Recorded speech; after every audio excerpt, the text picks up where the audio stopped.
Hello! Today I'm going to be reading Iggy Peck Architect. This is an incredible book about a little boy who is an exceptionally brilliant builder. And when he gets to second grade, his teacher doesn't understand how cool that is, and she doesn't let him do it, and that makes him sad. But he still knows how to do it, and you'll see how he finds a way to save the day and change his teacher's mind.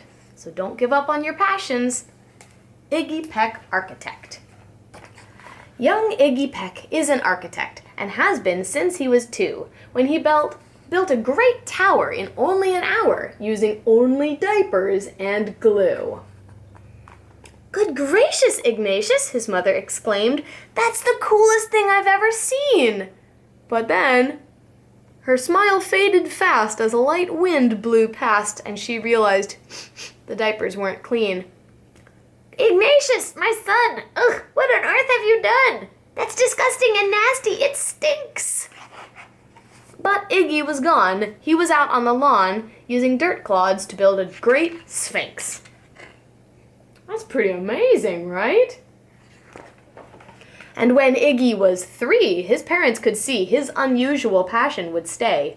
He built churches and chapels from peaches and apples, and temples from modeling clay.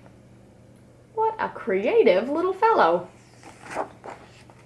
At dinner one night, to his father's delight, Iggy got a bright gleam in his eye, and out on the porch he built the St. Louis Arch from pancakes and coconut pie. Wow. Dear Iggy had made it until second grade when his teacher was Miss Leila Greer. And on the very first day, she had this to say: "We do not talk of building in here. Gothic or Romanesque, I couldn't care less about buildings, ancient or new." She said in her lecture about architecture that it had no place in grade 2. Now that might seem severe, but she was sincere, for when she was herself age 7, she had had a great fright at a dizzying height in a building so tall it scraped the sky. On an architect's tour of the 95th floor, young Leila got lost from the group, and she was found 2 days later in a stuck elevator eating cheese with a French circus troupe. After that day, it's quite safe to say, Leila Greer thought all building lovers were nuts, and as a teacher, she taught that above all, one ought to avoid them. No ifs, ands, or buts. And as you might guess, it caused Iggy great stress to hear such terrible talk. But he didn't hear her at first. He sat in the rear while building a castle of chalk. Look at that incredible castle. "You, Iggy Peck, your desk is a wreck. Tear that castle down right now. You will not build in here. Is that perfectly clear? Do you need to see Principal Howe?" "No, ma'am," Iggy said, and he lowered his head, and his heart sank down to the floor. With no chance to build, his interest was killed, and now second grade was a bore. After 12 long days that passed in a haze of reading, writing, and arithmetic, Miss Greer took the class to the Blue River Pass for a hike and an old-fashioned picnic. They crossed an old trestle to a small island nestled in the heart of a burbling stream, but no sooner had they passed than the footbridge collapsed, and Miss Leila Greer started to scream. "Ah! We're trapped here! Alas! Kids, goodbye!" And her eyeballs rolled back in her head. She dropped to the ground with a faint groaning sound, luckily fainted, not dead. The class was amazed. They stood there quite dazed, uncertain of what they should do. But one bright young man was off hatching a plan, which started with Miss Leila Greer's shoe. Soon, each lad and lass there at Blue River Pass was working together as one.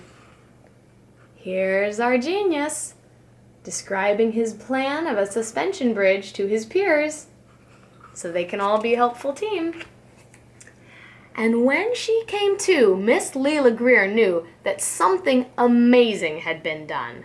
She looked in the air and saw hanging there a structure with cables and braces, and on the far side, grinning with pride, she saw 17 smiling young faces.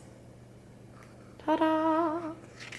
Boots, tree roots, and strings, fruit roll-ups and things, some of which one should not mention, were stretched ridge to ridge in a glorious bridge dangling from shoestring suspension. And it all became clear to Miss Leela Greer as she crossed that bridge over the stream.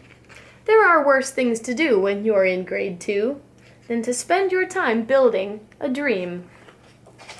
And now, every week at Blue River Creek, elementary and second grade, all the school kids can hear, along with Miss Greer, how the world's greatest buildings were made.